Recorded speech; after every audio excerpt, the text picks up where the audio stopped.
Hey everybody, HB Gibson here live. This is the XONE live. So I can think of any other way to go live than to be on XZone live. All right, ladies and gentlemen, if you would just give me just a moment, I just want to just move this over, try to make this thing look a little bit more full.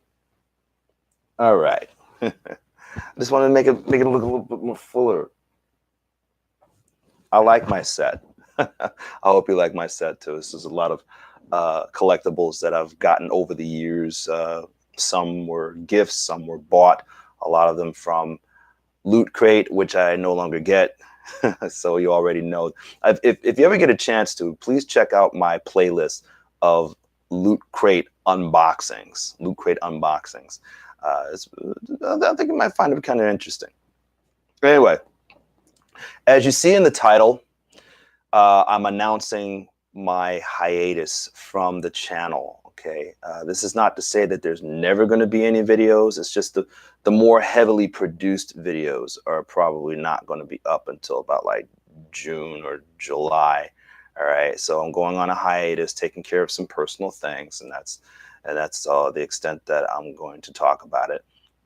Just there's some things that I have to do, something personal things that must be done, a lot of adulting that has to happen. So for me to fully concentrate on what I have to do, the dedication to the show, my art has to take a back seat, family first, as it were. So, that's what you got to do. You got to do what you got to do. But, you understand.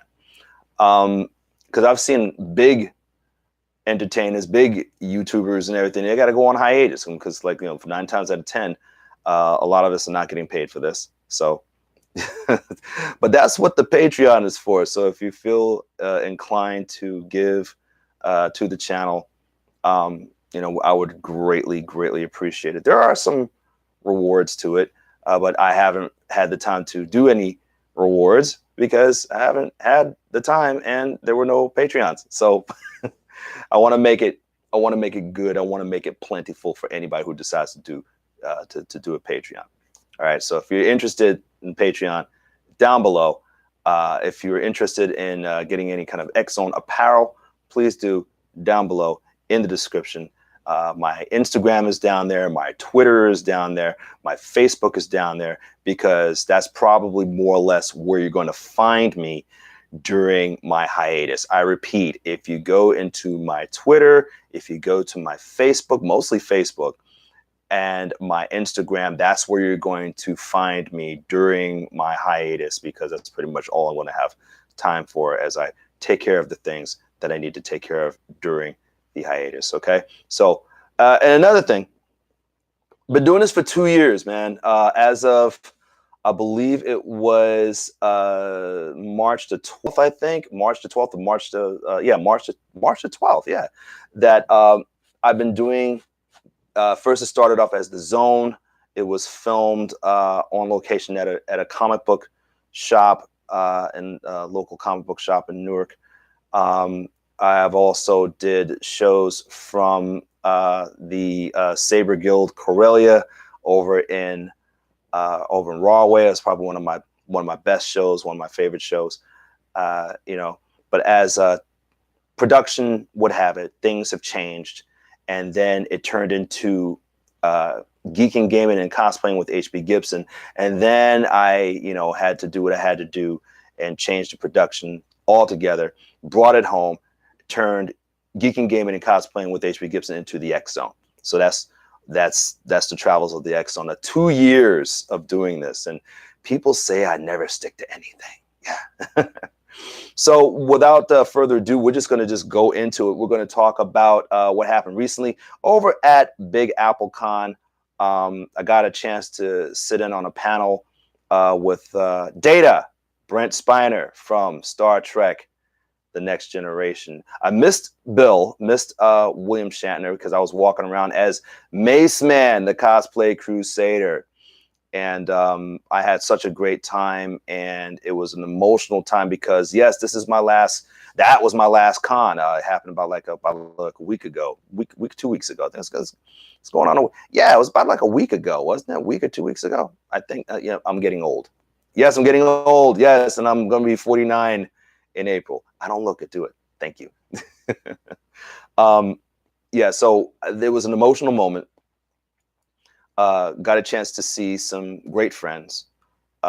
All my cosplay friends, all my geek friends, and if you would indulge me for a minute, I want to give some shout outs to some people, to everybody who was a part of Big Apple Con. Okay. If you just give me a second, I know I have that magazine around here somewhere. Here we go. Yes, it was March 9th. I went to the March 9th date of Mark Carabo. Big shout out to Mark Carabo at Big Apple Con. It was a great time. Just wonderful, just wonderful. And there was a nice, they have a nice tribute to Stan Lee on the back of the program. It was really wonderful, really, really wonderful time. I mean, lots of vendors, lots of comic books and trading and things going on. But let me give some shout outs out here to my cosplay family. It was a tearful moment. Taisha Williams, the Queen Ranger, Adonis Carrero, who cosplayed Steven from Steven Universe, also cosplayed Captain Marvel there as well. Always Devon Thomas, the Daywalker, always great to see him. Such a wonderful, positive, powerful big brother in cosplay, or should I say performing. He's taken his cosplay to the next level in his performance. He's a performance artist. Very, very well done with what he does as he cosplays and represents Blade, legend of the Daywalker. Big shout out to Kimberly Vanessa Ratana. So good to see you. She was cosplaying as the Carol Danvers, Captain Marvel. So good to see you. Such a dear sweetheart. So good to see you. I was a little disappointed that I didn't get to see Emma, but Emma Poole. Emma Poole, she let me know that she was sleeping all day, and you know what, she works very hard, so if she wants to sleep all day, you do that, young lady. Miss you lots. Hopefully I'll see you again soon. Who else? Jade. I'm trying to remember Jade's full name at the moment. If you could just indulge me. She was dressed up as Katana from Mortal Kombat, and I did not even recognize her. Hold on just one second. I want to make sure that I get Jade's name right. Okay. Jade Phoenix? Phoenix. Well, Jade Phoenix. I'm sorry if I'm pronouncing your name wrong. I'm really, really sorry.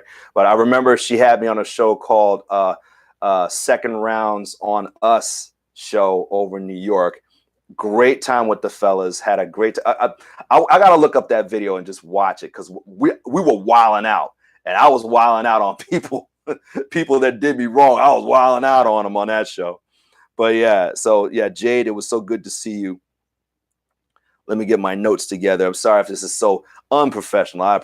I'm very, very sorry about that. Christian Saka, an artist, a cosplayer. He was cosplaying as Shonuff.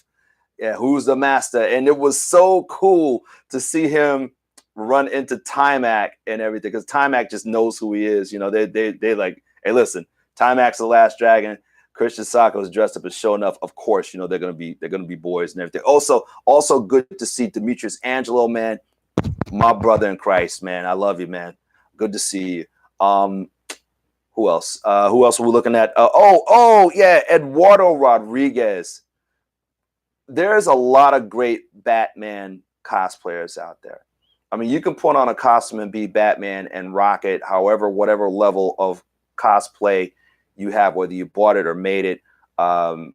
Raymond Ramos, really, really great at making Batman armor Please check out my interview with him. I have a 2-part interview with Raymond Ramos. He is a cosplay craftsman, a cosplay artist, amazing work. Please do check it out. I have a part 1 and I have a special part 2, which is a combination of talking about his cyborg cosplay, and it's also a cyborg special where I talk about the history of cyborg and also spotlight the cyborg ride, cyborg cyberspin over at Six Flags Great Adventure. So please check out the Cosplay Spotlight, Raymond Ramos, part 1 and part 2. But this gentleman here, Eduardo Rodriguez, he was really the first true Batman that I've ever known. He portrayed Batman like I've never seen any other cosplayer. And there's some great cosplayers, some great Batman cosplayers out there. Whether you bought the costume, made the costume, all of you are great. But this man here, he just has like a real sweet spirit. You know, really, really good to see him. He wasn't in costume. He was working the table, doing his business and everything. It was just so good to see him. Thank you so much. Let's see. When I say thank you so much, Eduardo, for also wishing, for asking about me and also asking about my fiance Rouge Rose. He asked about her, and he's just a really, really sweet, family-oriented person and everything, and was just asking about both of us. So thank you so much for asking about us. Frankie Coel.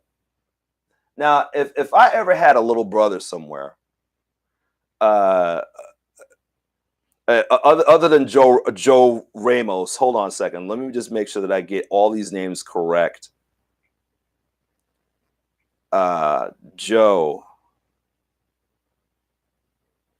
Anthony Ramos. Okay, you got Frankie Coel and Joe Anthony Ramos. Okay, Joe Anthony Ramos. He was cosplaying as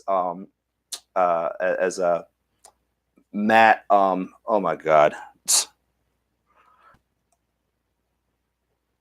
Foggy Nelson, Matt.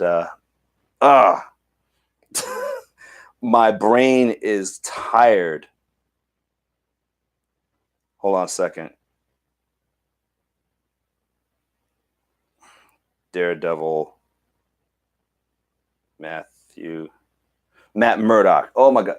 How could I forget the name Matt Murdock? Joe Anthony Ramos was cosplaying as Matt Murdock. Okay, so now let me go back to the shout outs. Frankie Coel. Between Frankie and Joe, I look at those guys, I look at their faces, I look at their smiles, I look at their eyes, and I go, man, if those guys just couldn't be my little brothers. All right, so sorry for the mix up there. It is about like 1:22 in the morning and my brain is tired. I had a really long day. had to work today. But yeah, Frankie Coel and Joe Anthony Ramos, very, very good to see you. Jason Talbot, who was cosplaying as Lion-O. Good to see you. And of course, a super shout out to Captain Zurich. Captain Zurich always does a great job with with the panels. Always does a great job with organization within the cons, especially the cosplay contests. And speaking of which, I was cosplaying as Mace Man. And I was the first person that they called as one of the winners. And I won this Captain America t-shirt, a little bit of a distressed t-shirt. It's a 2X. It's kind of fitting me right now because, your boy gained a little bit of weight. If you look closely, this shield is made up of little shields. So there you go. Moving right along. Now we're going to get into the news. Blow a kiss, rehire the Gunnn. Disney needed someone to lean on. Blow a kiss, rehire the Gunnn. They needed somebody to lean on. Blow a kiss, rehire the Gunnn. They needed somebody to lean on. Yes, James Gunn was rehired to do Guardians of the Galaxy 3. And that just lets you know, you could look at it two ways. You know, things happen in the past. Things are said in the past. He regretted it. He apologized. Now let's do the same thing for other people who may have done something or said something wrong years ago, and stop trying to like bring stuff up and trying to ruin people's careers because of a different mindset or a different place to where they were in their lives years ago. Leave it alone. Get over it. Let's get back to business, okay? So also, Idris Elba has been cast as Deadshot for what could be considered to be a soft reboot of Suicide Squad. So we're looking for. I couldn't pick anybody else to do Deadshot. He would kill as Deadshot. But dumb. Okay. All right. Next, Armie Hammer will not be Batman. Although we would love to have Scott Adkins play Batman. If you haven't seen that audition tape, that wonderful audition tape that he did, I mean, he would kill it. I mean, put him next to. Hold on a second. Let me see if we can get that actor up here. Brenton Thwaites, who played Dick Grayson, Robin in the Twitter in the Titans. Did I say Twitter? In the Titans series on the DC Universe streaming service. I think if you put those two together, they would rock it. They would totally rock it. Please cast Scott Adkins. His audition tape is dope, and I think everybody else who has seen his audition tape would believe that he would make an awesome Batman. Okay, let's quit playing. All right, yeah, you know, no disrespect to Ben Affleck.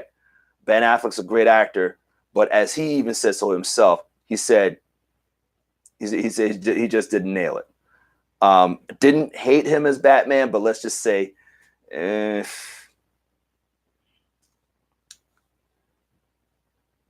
would go in it and then he would kind of come out of it for me. You know what I'm saying? All right. Now, trailer talk, Aladdin. I never did have an issue with Will Smith playing the genie. Never had a problem with it. It was all good. He could be the genie. But as you saw in the trailer, it looks to me as if, like, you know, the genie character is going to start off blue and then turn more human looking. And I think that's, you know, I believe that the Imagineers and the people at Disney knew that was going to happen. They were going to, like, you know, let's give him enough blue to do a throwback to the original genie, and then let's ease him into being a human being. Let's not have him be blue the entire film, which I think is good. You know, and he, you know, the fact that Will Smith is going to be, I guess, rapping "You Never Had a Friend Like Me," I think that's going to rock. I think that's going to work. I believe that this Aladdin is going to be entertaining. Now, listen, I said entertaining. I was watching John Campea and Robert Meyer Burnett did say something interesting. He said that, you know, it looked good, but the magic wasn't there. And I think I understand where he's coming from. The magic, even though it looked good, it looks entertaining, but the magic that the animated film had is not really there. Looks enjoyable, but no magic. I have to agree with Robert Meyer Burnett with that one. Okay, but I do plan on checking it out for sure. What's next? The Joker. There was a Joker trailer that was released, and a lot of people were fooled. What they did was they took some of the footage from the Joker movie and cut it with some other Joaquin Phoenix films. As you may know, the Joker is being played by Joaquin Phoenix. It's kind of hard to say, like, what Joker this is. Is it the Joker that we know, or is it just a telling of the Joker? Is this going to be in the DCU? We really don't know. The DC is kind of like disbanding that whole DC universe and everything, and just giving the superheroes their own films and working on the character development for the characters. And then maybe somewhere down the line, they'll bring everything together like they should have done it in the first place. Okay. You tried to be like Marvel, but you did it just a little too fast. Slow your roll, DC. All right. And that's what they're doing. They're slowing their roll. Speaking of DC, as we all know, Stephen Amell announced that this was it. He's not going to be doing any more Arrow. That I believe the next season, I believe season 8, is going to have only 10 episodes, and I think they're probably going to like wrap it up with that next Arrowverse crossover, Crisis on Infinite Earths. And if that be the case, I guess they're going to end it pretty. They're going to end it pretty good on that note. Hopefully, they will. It's hard to say what other shows are going to keep going without Arrow. I'm hoping Black Lightning keeps going. Black Lightning has been really, really awesome and everything.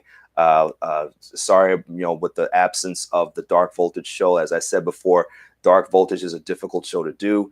It takes a lot of time, a lot of production, a lot of research, and a lot of concising the entire episode into one after show. It's hard to do. So with that being said,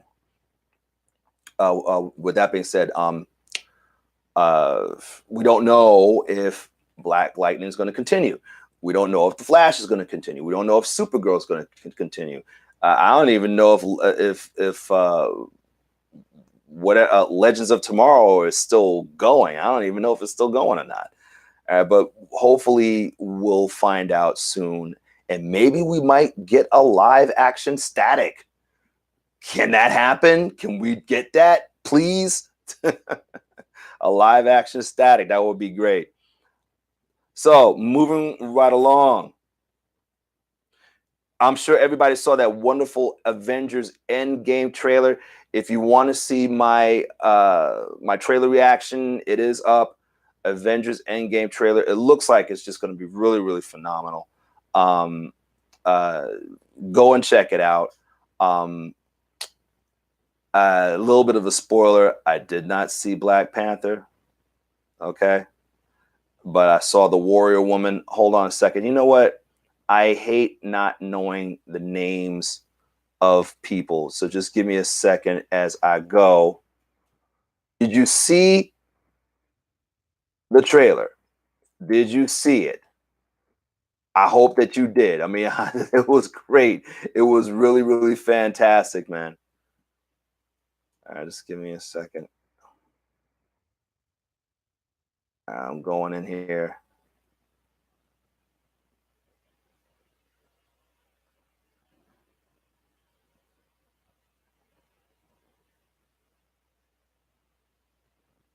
Okoye. Yes, Okoye. I forgot to mention Okoye. It's just that names have been escaping me. I've been like a mess with my mind. Okoye was in it. You saw Falcon disappearing. You saw, well, of course, Black Panther had disappeared, but who's returning? Did you see the cool outfits at the end? Looking forward to it. Now, here's another thing that I'm really excited about. Of course, in May, we're going to be celebrating the 40th anniversary of Alien. And I mean, it was a movie that scared the crap out of me and then, frightened the life out of me. And as the years went by, I learned to the fact that I actually loved it. I actually love the Alien series because, when a movie freaks you out that much and frightens you that much, as the years go by, it's strange because you somewhat learn to respect it and you learn to love it. And there was just some insane attraction to me and that monster, me and that creature, even though it was freaky looking and crazy looking. There's just something that the gothic, horrific look of this creature that was designed by H.R. Giger and the costume worn by the 8-foot-tall Nigerian graphics arts major, the late Balaji Badejo, who wore the costume. There was just something about it. I mean, nobody wore the costume like Balaji Badejo. But yeah, so yes, and I guess because the disappointment of the past couple of Alien films, they're looking forward to they people have worked on their own fan films, and out of 550 films, 6 films were chosen and will be uploaded to IGN.com on March 29th. That's right, March 29th. You can see these Alien fan films. I'm looking forward to it. I'm an Alien fan. And if these films made it to IGN, they must be some kind of wonderful, man. I did see a trailer that showed scenes from the different Alien fan films, and they look fantastic. Whoever created these fan films, they get it. I even had an idea for an Alien universe series, and also a comedy, believe it or not, that took place in the Alien universe. But and I'll probably might do that maybe sometime in the future. A skit, so sort of along the lines of Doug from Umbrella Company. Is that hat around? Where's that hat? I can't find the umbrella hat. But you remember when I did Doug, the chief operations manager from Umbrella. I was like, my name is Doug. I am the chief operations systems manager here at Umbrella Corporation, Raccoon City Division. So that was, I thought I was gonna do a follow up to that, but I never got around to it. But you never know. You never know in the future. You never know. Okay, so let's go on. Let's move on to the next thing. Okay, I didn't see Captain Marvel yet, so I can't really do a review on it. That might happen maybe next week. I don't know. I haven't decided yet. Got to see if we have time. Once again, announcing that the show is going to be going on hiatus after today. So I want to thank everybody from the bottom of my heart for subscribing, for being a part of this. It's something that I've dreamed of doing. You guys allowed me to help my imagination soar.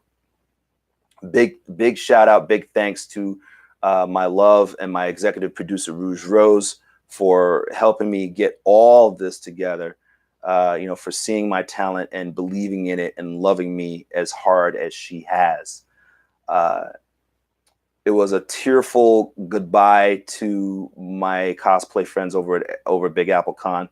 And hopefully somehow in the future, maybe next year, I will come to a convention sometime, in Jersey or New York, maybe next year.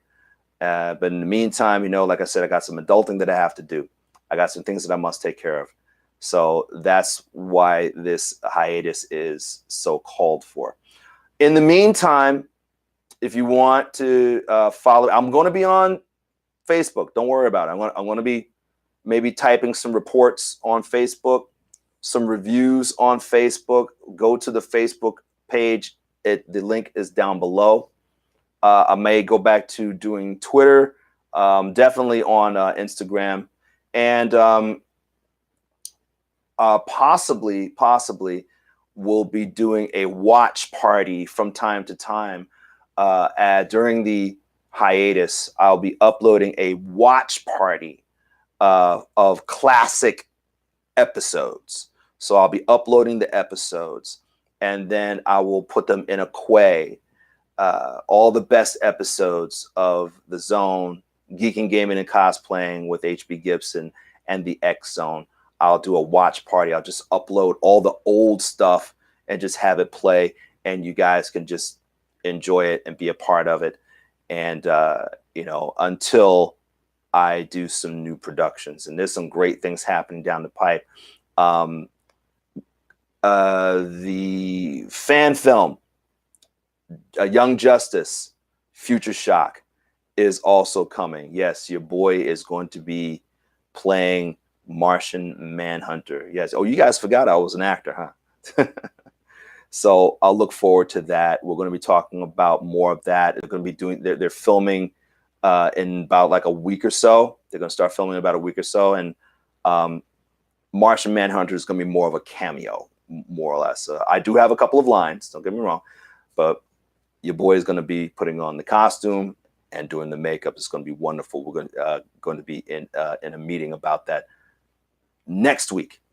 So with that being said, ladies and gentlemen, thank you so much for joining me here on this live, this XZone live. It's not the end. It's just a little break. You might see a video here and there, but it's not going to be weekly. As far as Monthly Blaster, the Star Wars show that I do on Council of the Blurs, I might do another one. It depends. I feel as if I should do at least one for them instead of just, I don't want to leave them with just 2 episodes. I want to do at least 1 episode, even if it's a short one. And hey, what else can we say except I love you to life, and I will see you in the next video. You just spent a little time in a dimension of random geekiness. Love you. Bye-bye.